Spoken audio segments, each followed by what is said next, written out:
Hi everyone, today we will talk about how to fix or how to solve Facebook name.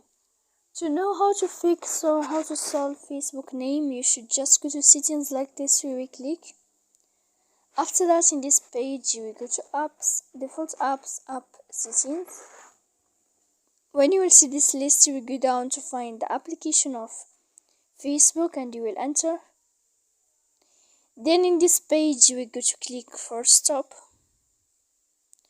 When you will end this, you will enter to storage. After that, you will click clear cache. Then you will go to click clear data.